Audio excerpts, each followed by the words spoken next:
kahimtang sa panahon ng latest news. Dahil sa tuloy niya ang Pag-asa Mactan, pinagi ni Sir Joseph Merlas. Sir Joseph, mayong adlaw Lunes.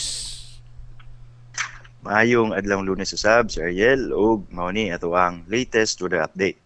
Kining habagat o southwest monsoon may padang nakaapekto diha sa kasadpan nga bahin sa Luzon. Samtang naputay mga cloud clusters dala ni sa easterlies, karong adlaw posibleng makahatag og mga pagpanagom ug mga pag-ulan usab sa silangang bahin sa Visayas, ingon man diha sa silangang bahin sa Mindanao aning Caraga ug Davao Region. Gawas aning habagat ug easterlies wala tay gi-monitor ug ipaabot nga LPA ug bagyo posibleng makasud sa tuang Philippine Area of Responsibility. Maong karong adlawng Lunes, tungod aning easterlies ang silangang bahin sa Visayas na ay madag-umon nga kalangitan.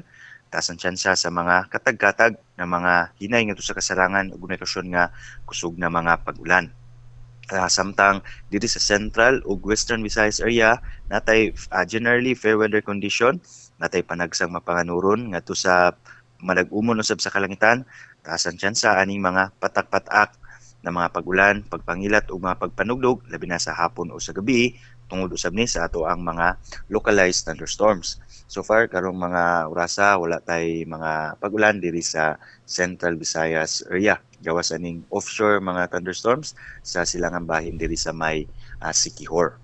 Kentang sa tong hangin ug kadagatan, wala tay gale warning. Maong tibok Visayas na ay hinay ngadto sa kasarangan nga hangin nagikan sa silangan ngadto sa habagatang silangan ug atong kadagatan ay malinawon ngadto sa kasarangan nga mga pagbalod. Sa Cebu atong dagat motaob ni sa alas 12:35 sa udto nga nagilawmon nga 1.8 meters. Ug mohunas sa alas 8:29 sa gabi nga nagimabon nga negative 0.1 meter. Atong temperatura 26 to 33 degrees Celsius. Atong haring adlaw nisubang ni sa alas 5:22 sa buntag ug mosalop unyang alas 6:05 sa hapon. Ug mo atong latest diri sa buhatan sa Pag-asa Mactan, Visayas do Este, Joseph Merlas. Maayong buntag. Salamat Sir Joseph, may buntag sa Pag-asa. Welcome, sir. Okay, good morning. Good morning. Magato si Sir Joseph Merlas ang atong weather specialist. Gikan sa Pag-asa Mactan nga nagatud sa tong dagan sa kahimtang sa panahon ining adlawng Lunes, Hunyo 10, tuig 2024. Salamat ni Sir Joseph Merlas o salamat sa Pag-asa Mactan. Mayong buntag kaninyong tanan. Balitagikan sa TV stations, may pangukauban kang kubra in action.